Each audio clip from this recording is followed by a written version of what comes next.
I Saw the TV Glow was a film that seemed to get a lot of different reactions. Lots of people loved it and felt a very personal connection to it, but the vocal side that didn't had a lot of complaints, usually about the not so likable characters or the challenging and unusual narrative structure. I'd like to explore the possible reasons why the characters and narrative are the way that they are, and maybe give some evidence of these being deliberate creative choices. Picture this.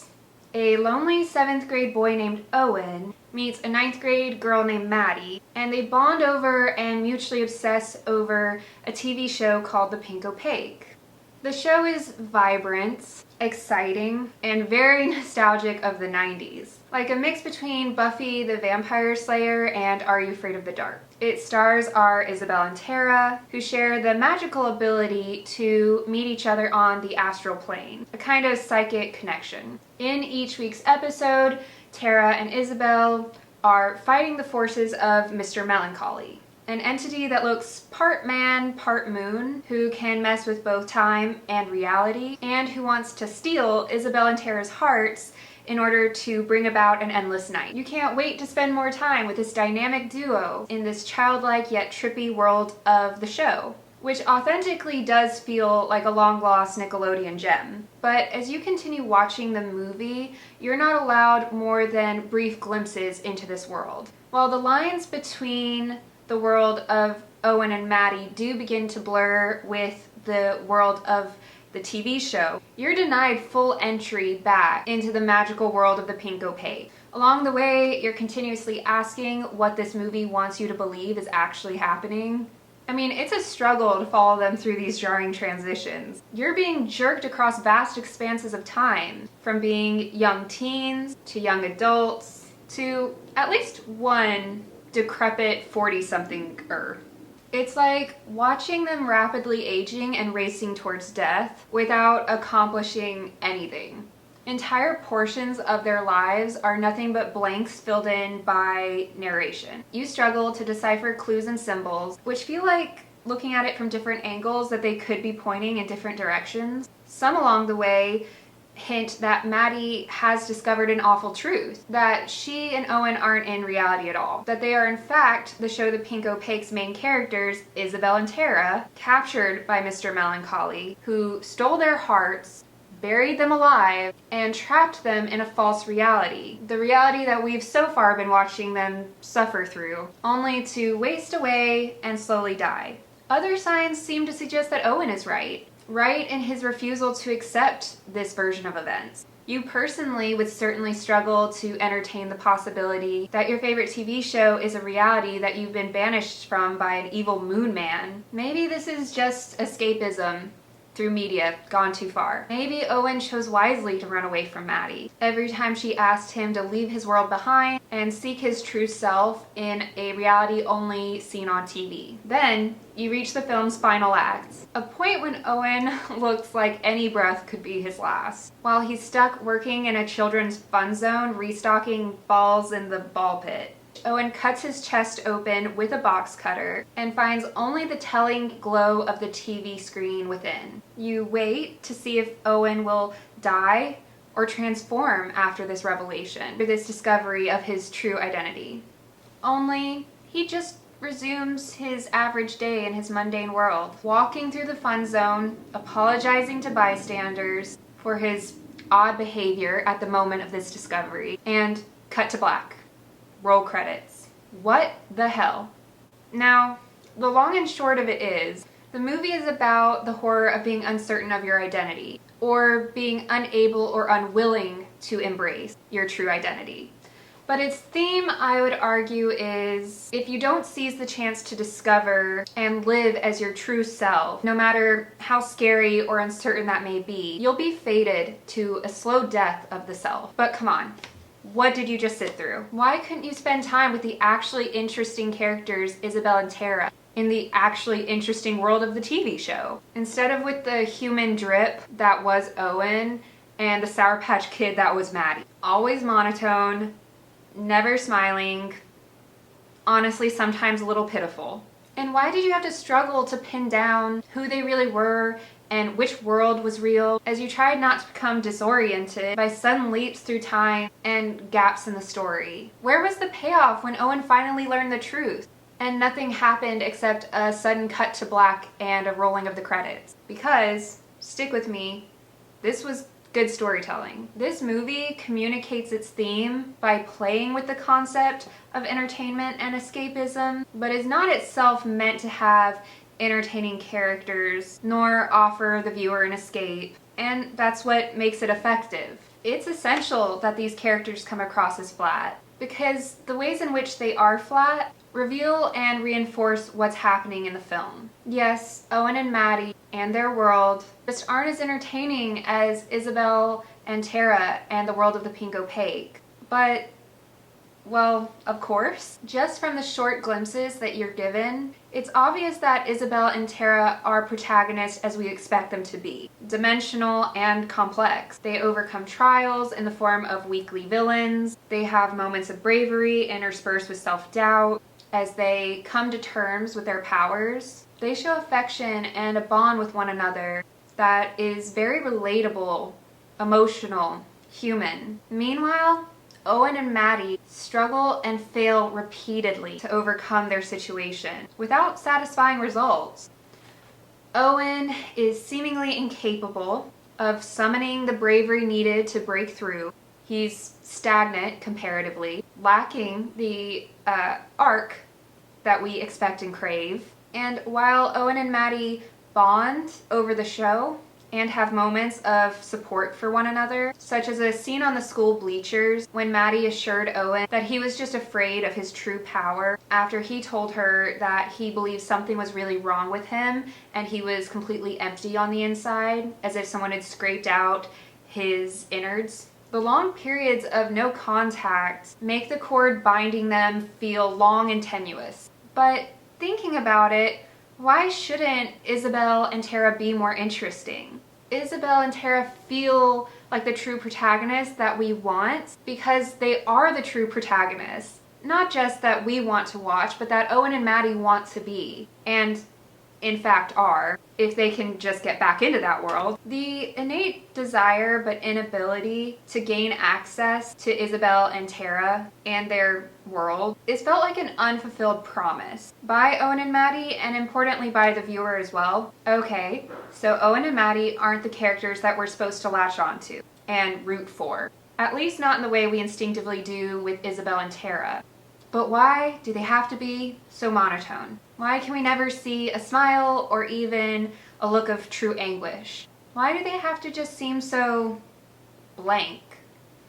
Think back to the scene in the movie when Owen and Maddie were on the bleachers, and Owen said that something was wrong with him, that he felt empty on the inside. Add in the final act, in which he cuts himself open with a box cutter and finds there's nothing inside except the glow of the TV screen. We know that Owen's suspicions were founded, and in fact, he is empty on the inside, because the reality that they're living in and the lives that they're living and even the people that they believe themselves to be are part of the illusion cast by Mr. Melancholy to keep their true selves, Isabel and Tara, buried alive.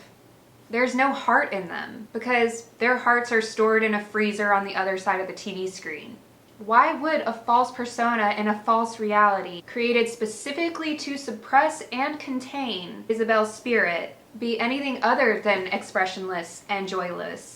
Owen is a prison for Isabel, and like real prison is a bleak gray cell, a muted version of the Isabel that once was before her heart was taken and she was banished. Maddie, being Tara, is also in such a prison, but she's a little bit more adamant in her fight to make a prison break. Well, fine. It's one thing for an actor's tone and mannerisms to reflect what's happening in the story, but Owen's just so pitiful. Rather than liking him, you just mostly feel sorry for him. Where is his agency?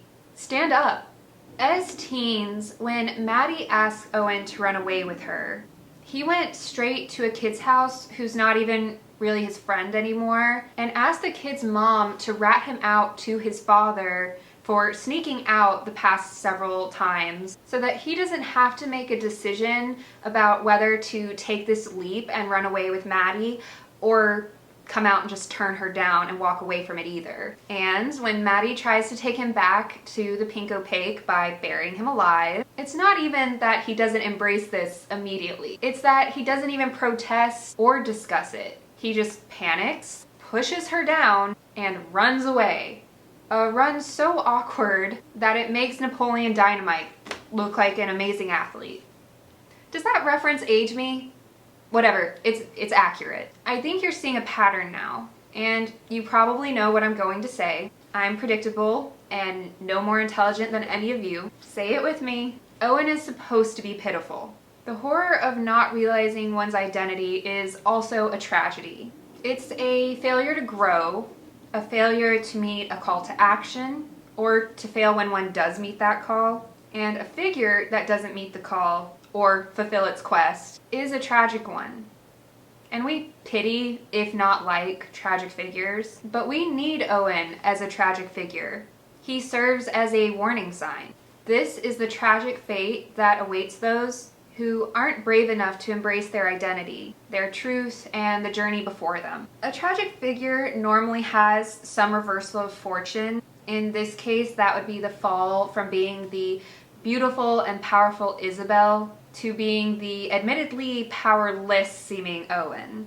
A tragic figure normally has a fatal flaw, for Owen being a bit of a chicken, and also they usually have a hero's recognition, a gaining of insight. Owen discovering he's Isabel. These aspects just aren't unfolding in the order that you might expect. The reversal of fortune happened before the movie started, and we're stuck spending most of the film watching Owen, watching his fatal flaw hinder him again and again, until we finally reach the hero's recognition at the very end. So, the show within the movie is more interesting because it contains our true characters. And Owen's monotone speech and bland expressions do signify that he's a prison containing Isabel, whose heart has been taken. And even his pitiful lack of agency does reinforce the tragic aspects of an unfulfilled quest. In this case, the realization of one's identity. Understood. And now, you may or may not like the characters any better, but you get the reason why they are who they are, or they are the way they are. Still, why can't the story just be told in a clear, linear way, with some measure of closure? Answer: the media is the message.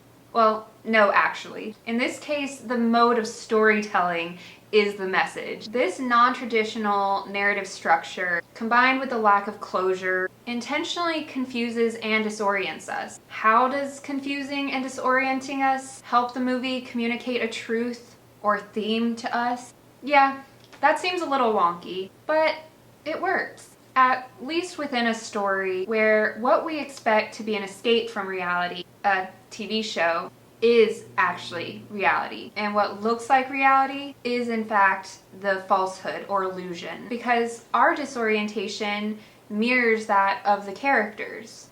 And you, like the characters, are not escaping reality by viewing this movie. You are being exposed to truth that this film really wants you to understand about human nature and the power of identity. But come on. The muddled nature of events in the story was exasperating. Don't deny us that sweet, sweet confirmation that the TV show is real and we're heading there now. Players, go. Quest accepted. Okay, but first, let's play make-believe. For a moment, in your mind's eye, or ear, hear Maddie's voice at the height of her monologue, telling you that you're in danger and you must return to the Pink Opaque. There have been signs along the way, right? I mean, just before her return, you saw the electricity crackling as a down power line writhed, surrounded by swirling posters for the Pink Opaque show, as if some portal to another dimension had recently been opened or closed. And bits of the show have seemed to bleed into your reality. The bar/music venue where you just met Maddie had the same name as a place in the show, Double Lunch. You believe her, or at least badly want to. Doesn't it sound better to be Isabel? But then, hear Owen's voice.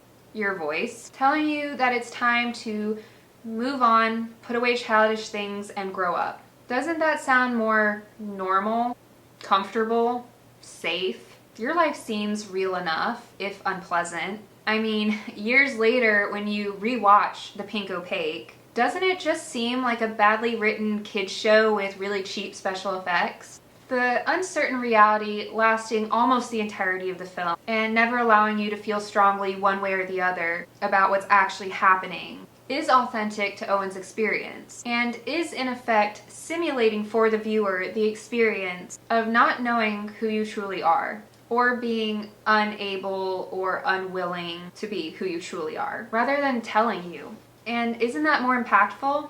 Feeling something versus straight up being told something? You're probably thinking, okay, I get it already. They're not sure about the answers, so we're not either. And since Mr. Melancholy could screw with not just reality but time, now you're about to argue that the time jumps were necessary too. If this was the 90s, you would have just earned a scratch and sniff sticker for acing the quiz. Or maybe you still would.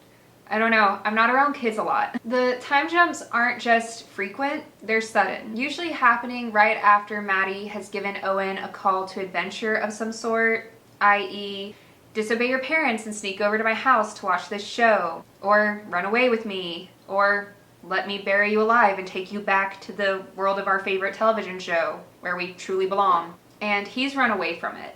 And the gaps between these time jumps are huge. Like a show on cable TV with lots of commercials during which you took too long going to the bathroom or getting snacks, and now you've come back and you've lost the plot. But as confirmed by the quiz you just took, you figured this out. This way of pacing the film simulates, for us the viewer, the disjointed time that the characters are experiencing. And the disjointed time is not just an effect of Mr. Melancholy's power, but also referential to the experience of years just slipping by when you're not living as your true self, embodying your true identity. All of that's fine, but they did eventually reveal the truth at the end.